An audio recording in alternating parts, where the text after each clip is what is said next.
Hey everybody, we are in day 58, Leviticus 18 through 20 and Psalm 58. And how are you doing? How are you holding up in Leviticus? We only have 3 more days today and 2 more days. So it's coming to the end and you're gonna miss this book. I know it when we finish because we've learned so much and maybe hopefully have a new perspective on what God is trying to tell us through the pages of Leviticus. Here's the big idea in today's reading.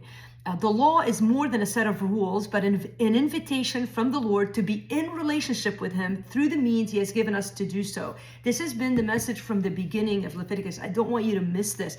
But for some reason, in today's reading, it stuck out to me even more, and I'll point out some things as to why. But starting off with chapter 18, we read these verses in verse 2. God reminds Moses, we're going to see this reminder again and again, where He says, I am the Lord your God. You shall not do as they do in the land of Egypt, where you lived, and you shall not do as they do in the land of Canaan. Both back in Egypt, they were acting in opposition to God and His ways, and the land of Canaan too. So God had separated His people in order to show the world who He is, who He was, and also to set them apart so that they can be in relationship with Him.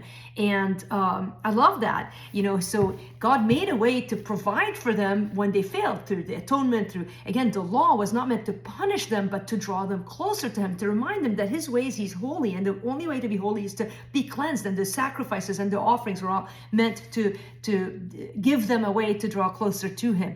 But we start seeing this refrain, I am the Lord your God, I am the Lord your God, I am the Lord your God. And it's something, when God repeats Himself again and again, you ought to pause and think, what is He saying here? And of course, there's a sense of His authority. He is God and we are not. And if you remember nothing else today, remember that. God is God, you are not. And it's so easy to start worrying in life about, even as you read the laws, I'm sure the people of Israel were wondering, why can't we gather the extra grapes? Why do we have to help the poor? Why do we have to behave a certain way? And God consistently reminding us, I am the Lord. I am the Lord. You don't have to fear. I am the Lord. You don't have to be concerned about your provision. I am the Lord. If you're poor, God will provide. If you're rich, God will use you. And on and on and on. There's not a thing that God can ask you and will ask you to do that He doesn't make a way for you to do it. How? By remembering that He is the Lord. And I love even at the beginning of chapter 18, the verses that I read where He says, you shall not do as they do in the land of Canaan. There's a forward. There's not just a backward where God has saved you from, but where He's taking you.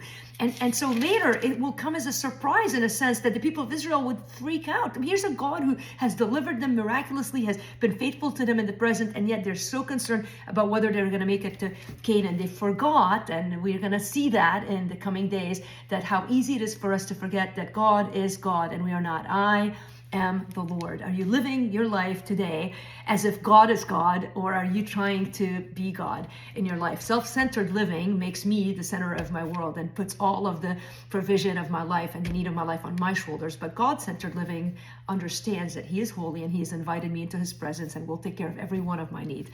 Let's live like that today.